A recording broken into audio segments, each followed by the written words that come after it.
Dr. Muhammad Ismat Ramzi.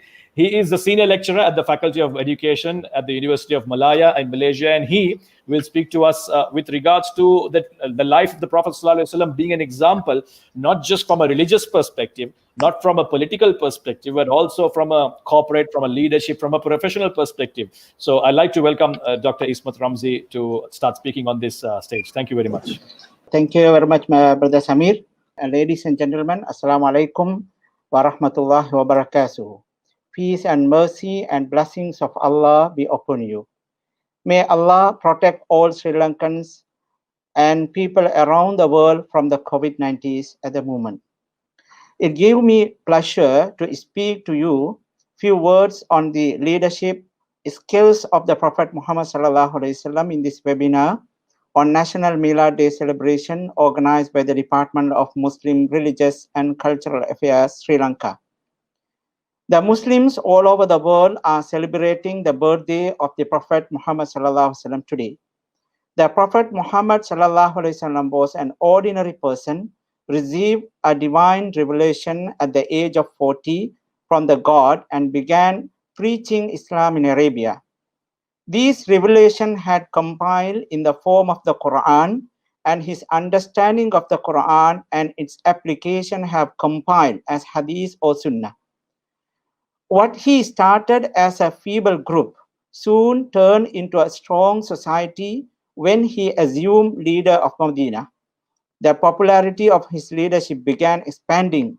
By the time of his death, he was the leader of the entire Arab world. Many Muslim and non-Muslim scholars have studied the Prophet Muhammad and his teaching. Bosworth Smith, Anis Besant, Montgomery Ward, Michael H. Hart, and Martin Green are some important Western scholars among them. Toshiko Isuzu, Kamada, and His Holiness the Dalai Lama are some recent Buddhist scholars who studied the Prophet Muhammad and his teaching. For Muslims, the prophethood of the Muhammad sallallahu alaihi wasallam is enough to study his biography and his teaching. However, there should be some strong reason for non-Muslim scholars and leaders from the East and the West to study his biography and his teaching. The following might be some reason for non-Muslim scholars to study the Prophet Muhammad sallallahu alaihi wasallam. Number one, the Prophet Muhammad has been described in the Quran as Rahmatul lil Alamin, as reiterated in this forum many times. It's a mercy to the universe, mercy to the mankind, Muslim and non-Muslim. The declaration might have motivated them to study the Prophet Muhammad sallallahu alaihi wasallam and to understand the way of mercifulness to the non-Muslims.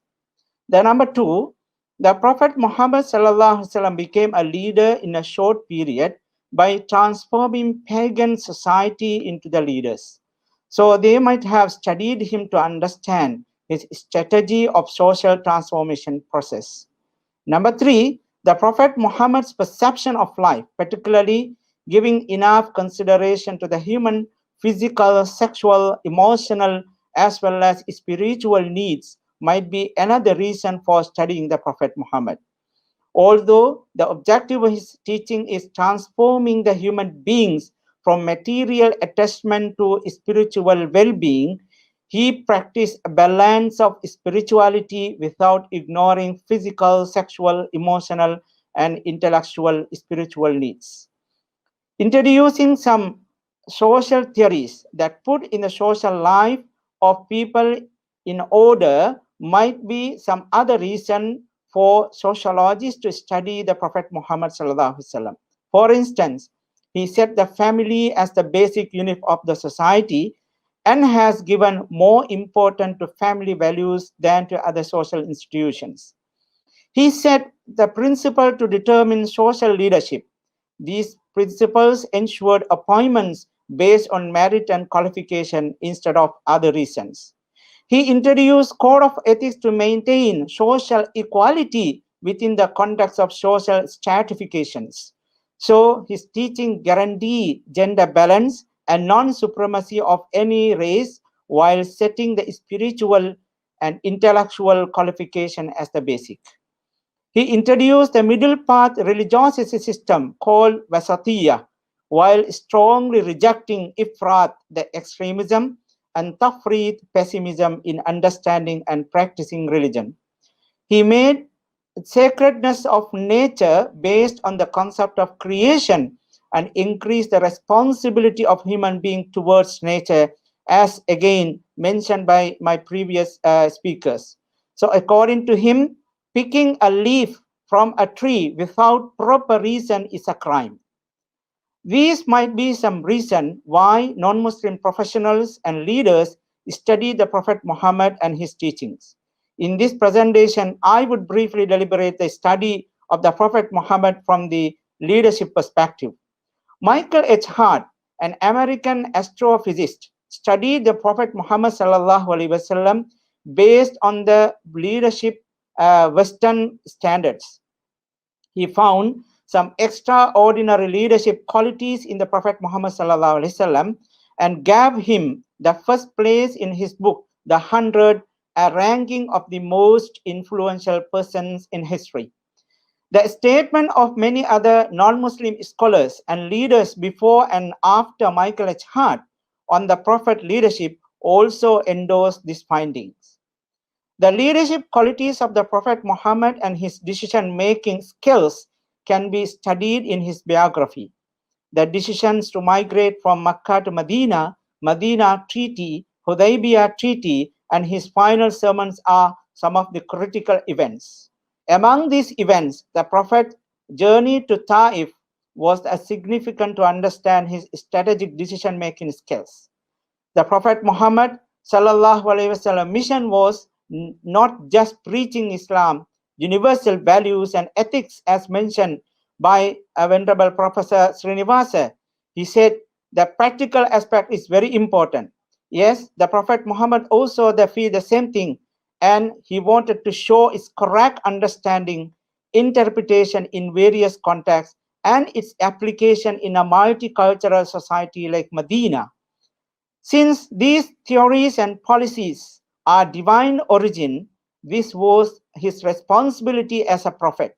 For that purpose, he wanted to have a place under his control that allowed him to practice divine guidance and universal values in all affairs of life.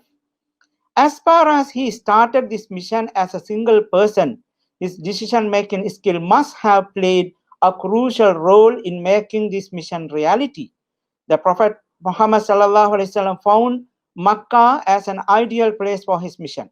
However, he lost the hope in Makkah with 10 years experience with Meccan people, as well as the death of his guardian Abu Talib. Therefore, the Prophet decided to check Taif to fulfill his mission. Although the historian described this Taif visit as a failure, the SWOT analysis showed that the decision of the Prophet Muhammad sallallahu alaihi wasallam to visit Taif was strategic and is aligned with his overall mission. The SWOT analysis described here in the aspect of available option, use of influence, avoiding risk, and maintaining the potential report. From the aspect of the available option and context, the data says that the Prophet sallallahu alaihi wasallam Taif visit was strategic. The Prophet sallallahu alaihi wasallam found Taif as an alternative destination for two reasons: loss of horse in Makkah and loss of protection within the death of his uncle Abu Talib. As far as Abu Talib was the leader of Makkah, people did not attack the prophets, although they did not agree to support him. These two reasons forced him to look for an alternative plan. The available option for him was Taif, the closest business city to Makkah. In the perspective of influence, from his experience with Uncle Abu Talib, the Prophet understood that the Taif leadership has a strong alliance with Makkah. Hence, the Prophet approached Taif as a way of seeking their support to influence Makkah for his mission. Avoiding risk maintaining the potential support is another aspect. In Taif visit, the Prophet took the possible caution to avoid potential risk of failure. He offered promise to Ta'if and requested to keep the discussion confidential if they do not accept it. Ta'if leadership not only rejected his appeal but also broke the promises. Despite this attitude is against the prevailing Arab traditions, the Prophet, as a leader, did not want to lose people but had hope in the future. Hence, short analysis shows Ta'if visit the Prophet Muhammad ﷺ was strategic and changed history later. Hence, studying the Prophet biography and his teaching from the perspective of leadership will help the political, social, spiritual, as well as community leaders to learn the basic and the best leadership qualities and skills from the leader. This is actually timely needed approach for Muslims. Similarly, studying the Prophet Muhammad ﷺ as a social activist who changed a pagan society into civilized nation in a short period will help the social scientists to learn about social change and managing the diversity in a multicultural environment. With this, I would like to conclude my speech.